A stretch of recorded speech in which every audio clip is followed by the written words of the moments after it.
l'échelle de la Terre, 50% des récifs coralliens ont déjà disparu. C'est le grand angle de ce vendredi 9 juillet.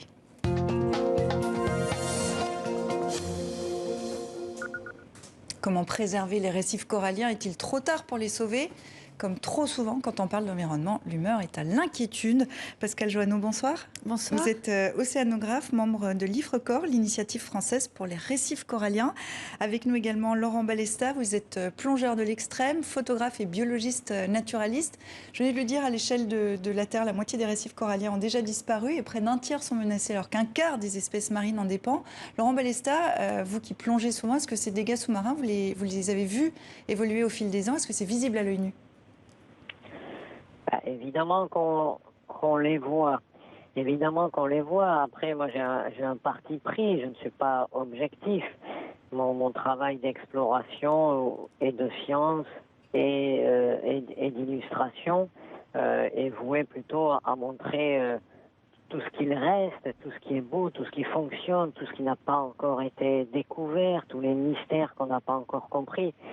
Donc oui, je peux vous faire un couplet longtemps sur les plastiques dans les océans, tout ça, mais je préfère ma petite part médiatique qui m'est autorisée vous montrer qu'il y a encore des choses incroyables et surtout, encore des choses à découvrir, encore des choses à comprendre.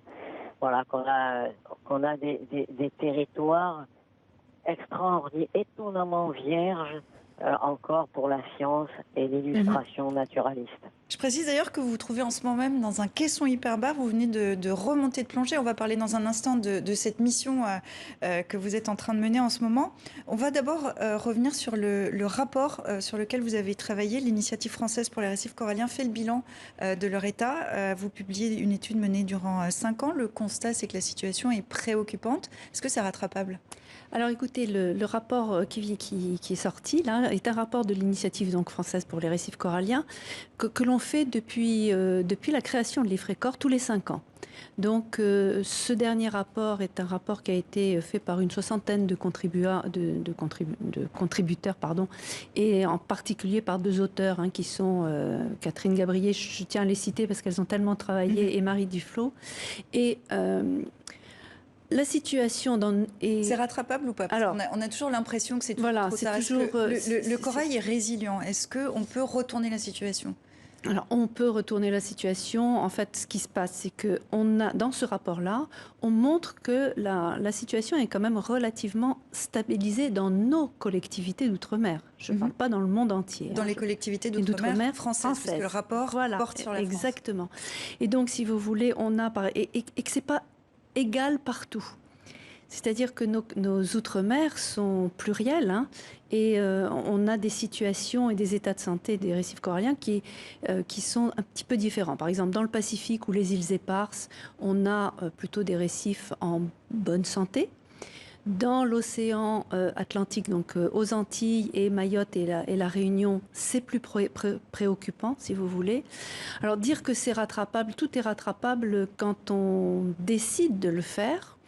Or, dans nos collectivités, eh bien, on a une anthropisation qui est quand même assez importante. C'est-à-dire, c'est l'homme, en fait. C'est l'homme, voilà. C'est le rôle de l'homme. Il y a 2 choses. Il y a 2 choses dont il faut vraiment être conscient. Il y a, d'une part, l'impact du réchauffement climatique. Ça, c'est inéluctable, on le voit. Quand il y a un stress thermique, les récifs coralliens, donc les coraux, expulsent leurs algues symbiotiques et donc, à terme, peuvent mourir, sauf si le stress se stoppe. Et à côté donc du changement global, du changement climatique, il y a nos activités en amont, c'est-à-dire l'urbanisation galopante, le non-traitement des déchets, le non-traitement des eaux usées, toute la pollution. Laurent Balesta, avec votre équipe, vous allez rester pendant 20 jours sous l'eau à 120 mètres de profondeur au large de la Corse. L'objectif, c'est de comprendre l'origine et la formation des anneaux de corail. Vous avez même une bande-annonce assez hollywoodienne du projet. On la regarde tout de suite.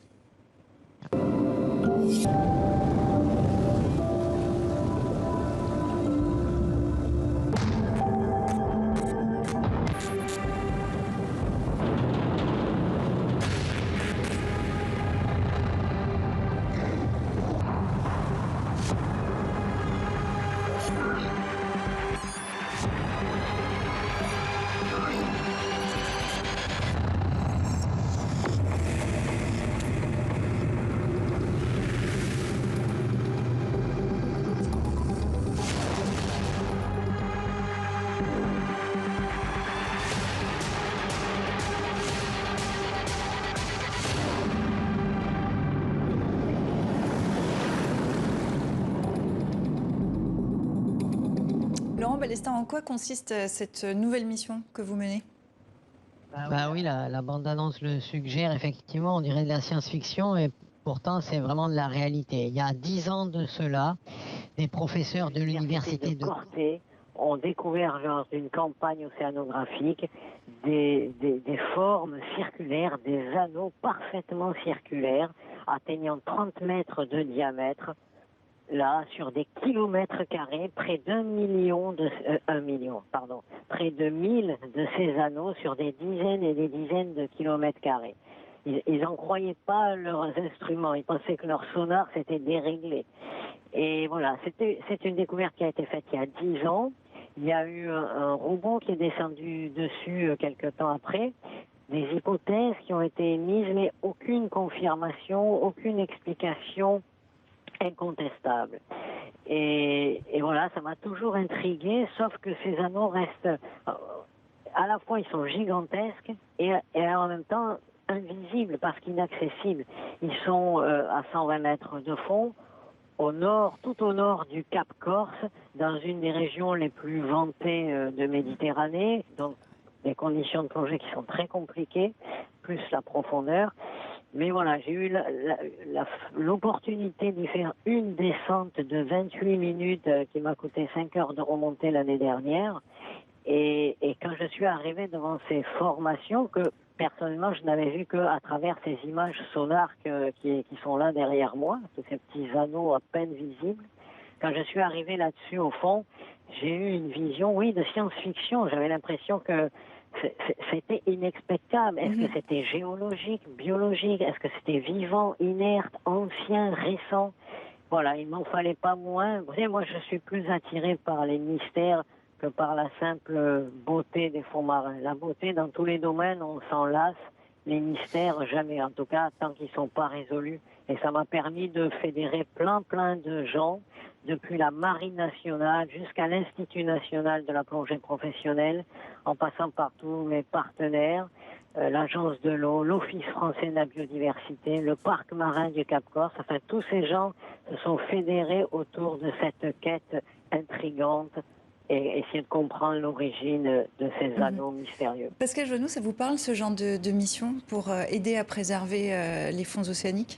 Bien, écoutez, des missions aussi profondes, en dessous de 130 mètres, on n'a plus de récifs coralliens tropicaux. Il y a les récifs de profondeur, coraux froids. Mais de toutes les façons, faire intriguer les gens et faire rêver les gens, c'est déjà c'est important, puisque justement on suscite leur curiosité. Et si je suis là ce soir avec vous, c'est parce que justement, vous les médias, vous êtes notre relais vis-à-vis du grand public et du public qui n'est pas encore sensibilisé à la gestion des récifs coralliens en particulier. Laurent Balesta, au-delà du défi scientifique, les enjeux de l'exploration sont aussi physiologiques. Là, vous vous trouvez à quelle profondeur exactement ? Alors là, je suis à la pression de 100 mètres exactement. Et comment on se sent à 100 mètres de profondeur? Vous allez passer 20 jours dans des conditions quand même assez extrêmes. Oui, là, c'est pas très extrême quand on est dans la station. C'est juste une espèce de confinement extrême. Ça, tout le monde en a fait l'expérience ces dernières années. Donc voilà, on est enfermé, on est 4 dans 5 mètres carrés avec l'absolue impossibilité de sortir, puisque pour sortir, il nous faut 4 jours de décompression. Et l'avantage, c'est qu'en restant pressurisé comme ça, on n'a plus à compter chaque minute passée à 120 mètres de fond, ou qui vont coûter des heures de remontée. Non, en fait, on a résolu le problème de la remontée en faisant croire à nos organismes qu'on ne remontait pas. Sauf qu'évidemment, à la fin de... là, en ce moment, on tient assez longtemps, jusqu'à 4h30 sous l'eau. Donc on tient 4h30, ensuite on est rattrapé par le froid et la fatigue générale. On revient à la tourelle ascenseur dont on ferme la porte, qui est pressurisée. Cette tourelle remonte jusqu'à la surface, mais la pression à l'intérieur reste la même qu'au fond de la mer. Donc on trompe nos corps pensent qu'ils sont toujours à 120 mètres de fond, donc il n'y a pas de décompression à faire. on se repose, on dort, on mange et on recommence dès que c'est possible. Voilà, ça permet tout à coup de multiplier le temps d'exploration. On avait fait un calcul très simple la première fois qu'on a mené cette expérience. En 28 jours, nous avions passé en temps cumulé d'observation au fond autant qu'en 10 ans de plongée profonde. En 28 jours seulement. Alors, ouais, ça ouvre plein de possibilités de découvertes et de protocoles scientifiques. Et c'est un confinement, on a tous connu le confinement, le vôtre est peut-être un petit peu plus extrême.